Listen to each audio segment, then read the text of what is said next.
Good morning. Welcome back. It's 7:40. Well, back to school and the heat, they seem to go hand in hand these days.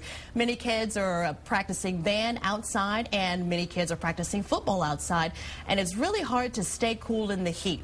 But we want you to stay safe and we want your children to stay safe. So in this morning is Dr. Prabhu from St. David's South Austin Medical Center. Thank you so much for being here. Well, you're here to talk about all the ways of the best defense to keep your children safe. Yes. And a precaution against the heat. So talk to a little bit about that. What can kids do to make sure that they stay safe in the heat? The most difficult thing is that they have been either indoors or they will stay indoors for 7-8 hours when the school starts, and they will then step out to play the sport outdoors. Either they're practicing in PE and they're not acclimatized or used to the heat that they'll be exposed to, and that will cause a lot of trouble to these young children as they start out.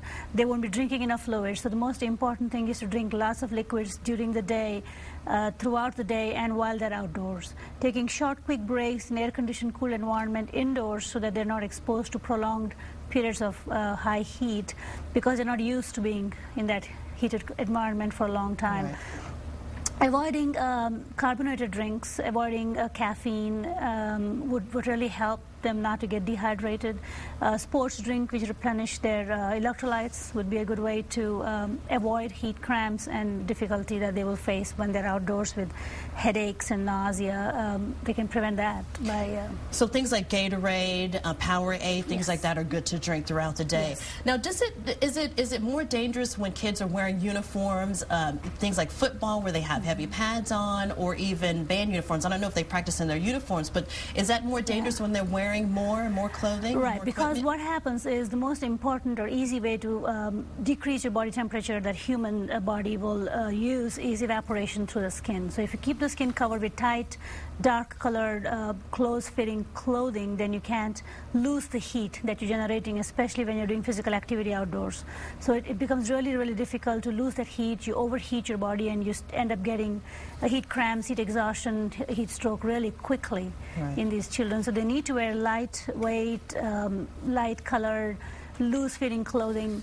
Especially the football athletes are very high risk. Does it matter the age of the children? Yes.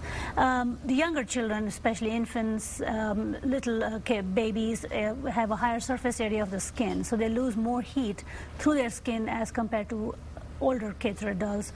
The other problem with children would be they may have other medical conditions that the teachers or athletes or coaches may not know about. They could have skin conditions, they could have diabetes, kidney condition, heart problems, which will predispose them to develop heat-related illnesses faster or quicker and get more sick. So it's important to get a physical before you even start. Yes. Thank you so much for being here, Dr. Prabhu. You're We welcome. appreciate it. Thank you so much for having me. You're welcome. Straight ahead. Okay.